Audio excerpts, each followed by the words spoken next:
ਜਿਹੜਾ ਉਹਨਾਂ ਦਾ ਰੋਜ਼ਾਨਾ ਦਾ ਇੱਕ ਮਾਮੂਲ ਸੀ, ਉਹਦੇ ਮੁਤਾਬਕ ਉਹਨਾਂ ਨੇ ਆਪਣੇ ਸਾਰੇ ਬਜ਼ੁਰਗਾਂ ਦੋਸਤਾਂ ਨੂੰ ਦੁਕਾਨ ਦੇ ਮਦਊ ਕਰ ਲਿਆ। ਤੇ ਉਹਨੇ ਆਖਿਆ ਕਿ ਪਲੰਗ ਟੁੱਟ ਗਿਆ ਯਾਰ, ਅਸੀਂ ਵਡੇਰੇ ਹੋ ਗਏ ਆ, ਸਾਨੂੰ ਅੱਜ ਤੱਕ ਨਹੀਂ ਪਤਾ ਲੱਗਾ ਕਿ ਪਲੰਗ ਕਿਵੇਂ ਤਰੋੜਨਾ ਹੈ। ਤੂੰ ਪਲੰਗ ਤਰੋੜ ਦਿੱਤਾ ਤੇ ਕਿਵੇਂ ਤਰੋੜੀ ਇਹ ਸਾਨੂੰ ਵੀ ਦੱਸ। ਜ਼ਿੰਦਗੀ ਅਸਾਂ ਵੀ ਗੁਜ਼ਾਰੀ ਹੈ, ਜਵਾਨੀ ਅਸਾਂ ਵੀ ਗੁਜ਼ਾਰੀ ਹੈ, ਲੇਕਿਨ ਅੱਜ ਤੱਕ ਅਸੀਂ ਪਲੰਗ ਨਹੀਂ ਭੰਨ ਸਕੇ। ਤੂੰ ਕਿਵੇਂ ਤਰੋੜ ਲਿਆ ਉਹ ਤਾਂ ਜ਼ਰਾ ਦੱਸ। ਦੋਸਤੋ, ਅੱਜ ਇੱਕ ਮੈਂ ਤੁਹਾਡੇ ਨਾਲ ਮਜ਼ਾਹੀਆ ਜਿਹੀ ਗੱਲ ਕਰਨ ਲੱਗਾ ਕਿ ਹੁਣ ਤੇ ਉਸ ਤਰ੍ਹਾਂ ਦੇ ਬਜ਼ੁਰਗ ਹੀ ਨਹੀਂ ਰਹੇ। ਸਾਡੇ ਟਾਈਮ ਦੇ ਜਿਹੜੇ ਬਜ਼ੁਰਗ ਸਨ, ਜਦੋਂ ਅਸੀਂ ਬਚਪਨ ਵਿੱਚ ਸਾਂ ਤੇ ਬਜ਼ੁਰਗ ਇਕੱਠੇ ਹੋ ਕੇ ਬੜੀਆਂ ਬੜੀਆਂ ਅੱਛੀਆਂ ਨਸੀਹਤ ਅਮੇਜ਼ ਮਜ਼ਾਹੀਆ ਅੰਦਾਜ਼ ਵਿੱਚ ਗੱਲਾਂ ਸਮਝਾ ਦਿੰਦੇ ਹੁੰਦੇ ਸਨ। ਤੇ ਉਹਨਾਂ 'ਚੋਂ ਇੱਕ ਗੱਲ ਮੈਂ ਸੁਣਾਉਣ ਲੱਗਾ। ਇੱਕ ਸਾਡਾ ਦੋਸਤ ਇੱਕ ਦੁਕਾਨ ਤੇ ਕੰਮ ਕਰਦਾ ਸੀ, ਸੇਲਮੈਨੀ ਦਾ, ਤੇ ਉਹਦੇ ਜਿਹੜੇ ਮਾਲਕ ਸਨ ਉਹ ਬਜ਼ੁਰਗ ਆਦਮੀ ਸਨ ਔਰ ਉਹਨਾਂ ਦੀ ਦੁਕਾਨ ਕਾਫੀ ਵੱਡੀ ਸੀ, ਜਿਹਦੇ ਵਿੱਚ ਅਕਸਰ ਬਜ਼ੁਰਗ ਆ ਕੇ ਦੋਸਤ ਆਪਸ ਦੇ ਉਸ ਵਕਤ ਦੇ ਬੈਠ ਕੇ ਤੇ ਗੱਪਸ਼ਪ ਲਾਉਂਦੇ ਹੁੰਦੇ ਸਨ। ਔਰ ਜਦੋਂ ਗੱਪਸ਼ਪ ਲਾਉਂਦੇ ਹਨ ਤੇ ਉਹਦੇ ਵਿੱਚ ਐਸੀਆਂ ਗੱਲਾਂ ਮਜ਼ਾਕ ਦੇ ਰੰਗ ਦੇ ਵਿੱਚ ਕਰ ਜਾਂਦੇ ਸਨ ਕਿ ਜਿਹੜੀਆਂ ਬੰਦਾ ਸੁਣ ਕੇ ਹੱਸਦਾ ਵੀ ਸੀ ਤੇ ਸੋਚਦਾ ਵੀ ਸੀ। ਉਹਨਾਂ 'ਚੋਂ ਇੱਕ ਗੱਲ ਤੁਹਾਡੇ ਨਾਲ ਸ਼ੇਅਰ ਕਰਨ ਲੱਗਾ। ਉਹ ਗੱਲ ਕੀ ਹੈ? ਉਹ ਗੱਲ ਇਹ ਵੇ ਕਿ ਦੋਸਤ ਨੇ ਇੱਕ ਦਿਨ ਆਪਣੇ ਦੁਕਾਨ ਦੇ ਮਾਲਕ ਨੂੰ ਕਿਹਾ ਕਿ ਬਾਬਾ ਜੀ, ਅੱਜ ਮੈਂ ਨਾ ਜ਼ਰਾ ਘਰ ਜਲਦੀ ਜਾਣਾ ਚਾਹੁੰਦਾ ਵਾਂ ਤੇ ਮੈਨੂੰ ਜ਼ਰਾ ਜਲਦੀ ਛੁੱਟੀ ਦੇ ਦਿਆ ਜੇ।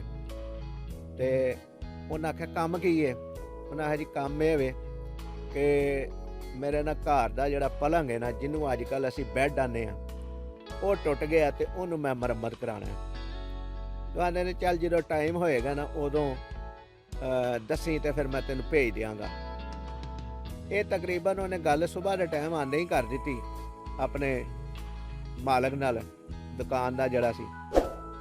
ਉਹ ਜਦੋਂ ਜ਼ੋਹਰ ਦੀ ਨਮਾਜ਼ ਪੜ੍ਹਨ ਗਏ ਨਾ ਬਜ਼ੁਰਗ, ਆਪਣੇ ਨਾਲ ਦੋਸਤਾਂ ਨੂੰ ਹਸਬੇ ਆਦਤ ਲੈਣ ਦਾ, ਜਿਹੜਾ ਉਹਨਾਂ ਦਾ ਰੋਜ਼ਾਨਾ ਦਾ ਇੱਕ ਮਾਮੂਲ ਸੀ, ਉਹਦੇ ਮੁਤਾਬਕ ਉਹਨਾਂ ਨੇ ਆਪਣੇ ਸਾਰੇ ਬਜ਼ੁਰਗਾਂ ਦੋਸਤਾਂ ਨੂੰ ਦੁਕਾਨ ਦੇ ਮਦਊ ਕਰ ਲਿਆ।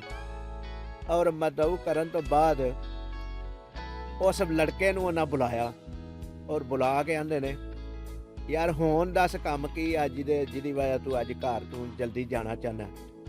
ਤੇ ਉਹਨੇ ਕਿਹਾ ਜਨਾਬ ਮੇਰੇ ਘਰ ਦਾ ਜਿਹੜਾ ਨਾ ਪਲੰਗ ਟੁੱਟ ਗਿਆ ਤੇ ਉਹਨੂੰ ਮੈਂ ਮੁਰੰਮਤ ਕਰਨਾ। ਤੇ ਉਹ ਸਾਰੇ ਦੋਸਤ ਜਿਹੜੇ ਨਾ ਸੁਣ ਕੇ ਆਂਦੇ ਨੇ, ਹੈ ਕੀ ਆਖਿਆ ਜੀ, ਪਲੰਗ ਟੁੱਟ ਗਿਆ? ਉਹਨੇ ਆਖਿਆ ਹਾਂਜੀ। ਤੇ ਉਹਨੇ ਆਖਿਆ ਕਿ ਪਲੰਗ ਟੁੱਟ ਗਿਆ ਯਾਰ, ਅਸੀਂ ਵਡੇਰੇ ਹੋ ਗਏ ਆ, ਸਾਨੂੰ ਅੱਜ ਤੱਕ ਨਹੀਂ ਪਤਾ ਲੱਗਾ ਕਿ ਪਲੰਗ ਕਿਵੇਂ ਤਰੋੜਨਾ। ਤੂੰ ਪਲੰਗ ਤਰੋੜ ਦਿੱਤਾ ਤੇ ਕਿਵੇਂ ਤਰੋੜੀ ਇਹ ਸਾਨੂੰ ਵੀ ਦੱਸ। ਉਹ ਬੰਦਾ ਨਾ ਬੜਾ ਸਮਝ ਲਓ ਕਿ ਮੁੰਡਾ ਜੋ ਸੀ ਜਵਾਨ, ਤੇ ਬੜਾ ਸ਼ਰਮਸਾਰ ਜਿਹਾ ਹੋਇਆ ਇਹ ਗੱਲ ਸੁਣ ਕੇ ਕਿ ਬਜ਼ੁਰਗਾਂ ਨੇ ਮੈਨੂੰ ਸਵਾਲ ਕੀ ਕਰ ਦਿੱਤਾ। ਉਹਨਾਂ 'ਚੋਂ ਇੱਕ ਬਜ਼ੁਰਗ ਥੋੜੇ ਮਜ਼ਾਹੀਆ ਸਨ ਤੇ ਉਹਨਾਂ ਆਖਿਆ, ਯਾਰ ਅਸੀਂ ਤੈਨੂੰ ਜਿਹੜੀ ਗੱਲ ਪਾ ਪੁੱਛਨੇ ਆ ਉਹ ਸਾਨੂੰ ਕਿਉਂ ਨਹੀਂ ਦੱਸਦਾ? ਕਿਉਂਕਿ ਅਸੀਂ ਵੀ ਵਡੇਰੇ ਹੋ ਗਏ ਆ, ਜ਼ਿੰਦਗੀ ਅਸਾਂ ਵੀ ਗੁਜ਼ਾਰੀ ਹੈ, ਜਵਾਨੀ ਅਸਾਂ ਵੀ ਗੁਜ਼ਾਰੀ ਹੈ, ਲੇਕਿਨ ਅੱਜ ਤੱਕ ਅਸੀਂ ਪਲੰਗ ਨਹੀਂ ਭੰਨ ਸਕੇ। ਤੂੰ ਕਿਵੇਂ ਤਰੋੜ ਲਿਆ ਉਹ ਤਾਂ ਜ਼ਰਾ ਦੱਸ। ਤੇ ਦੋਸਤੋ, ਇਹ ਸੀ ਅੱਜ ਥੋੜ੍ਹੀ ਜਿਹੀ ਗੱਲ ਜ਼ਿਹਨ 'ਚ ਆਈ ਤੇ ਮੈਂ ਆਖਿਆ ਤੁਹਾਡੇ ਨਾਲ ਇਹ ਵੀ ਸ਼ੇਅਰ ਕਰ ਲਈਏ। ਤੇ ਦੋਸਤੋ, ਉਹਨਾਂ ਨੇ ਜਦੋਂ ਬਾਰ-ਬਾਰ ਇਸਰਾਰ ਕੀਤਾ ਦੱਸ, ਤੇ ਬੰਦਾ ਜਿਹੜਾ ਨਾ ਨਾਦਮ ਹੁੰਦਾ ਰਿਹਾ, ਸ਼ਰਮਸਾਰ ਹੁੰਦਾ ਰਿਹਾ। ਤੇ ਉਹਨਾਂ ਫਿਰ ਕਿਹਾ ਕਿ ਯਾਰ ਸਾਨੂੰ ਤੂੰ ਦੱਸਣਾ ਨਹੀਂ ਅਗਰ ਚਾਹੁੰਦਾ ਤੇ ਨਾ ਦੱਸ, ਲੇਕਿਨ ਸਾਨੂੰ ਇਹ ਟਾਈਮ ਦੱਸ ਦੇ ਕਿ ਤੂੰ ਜਾਣਾ ਕਿਦੋਂ ਹੈ। ਉਹਨੇ ਕਿਹਾ ਜਨਾਬ ਮੈਂ ਅਸਰ ਦੀ ਨਮਾਜ਼ ਪੜ੍ਹ ਕੇ ਜਾਣਾ ਚਾਹੁੰਦਾ ਵਾਂ। ਉਹਨਾਂ ਕਿਹਾ ਠੀਕ ਹੈ, ਜਾ ਕੇ ਤੂੰ ਪਲੰਗ ਸਹੀ ਕਰਾ, ਇਹ ਨਾ ਹੋਵੇ ਕਿ ਸਾਡੀ ਵਜ੍ਹਾ ਤੋਂ ਤੇਰਾ ਪਲੰਗ ਰਹਿ ਜਾਵੇ ਤੇ ਸਾਰੀ ਰਾਤ ਤੈਨੂੰ ਜ਼ਮੀਨ ਦੇ ਉੱਤੇ ਸੌਣਾ ਪੈ ਜਾਵੇ। ਇਸ ਵੀਡੀਓ ਨੂੰ ਲਾਈਕ ਕਰਿਆ ਜੇ, ਸ਼ੇਅਰ ਕਰਿਆ ਜੇ ਤੇ ਚੈਨਲ ਨੂੰ ਸਬਸਕ੍ਰਾਈਬ ਕਰਿਆ ਜੇ ਔਰ ਕਮੈਂਟ ਸੈਕਸ਼ਨ ਵਿੱਚ ਇੱਕ ਕਮੈਂਟ ਲਾਜ਼ਮੀ ਕਰਿਆ ਜੇ। ਅੱਲਾਹ ਤਾਲਾ ਸਾਨੂੰ ਸਾਰਿਆਂ ਨੂੰ ਅਮਲ ਦੀ ਤੌਫੀਕ ਅਤਾ ਫਰਮਾਏ। ਸਭ ਦਾ ਭਲਾ ਤੇ ਸਭ ਦੀ ਖੈਰ। ਅੱਲਾਹ ਹਾਫਿਜ਼।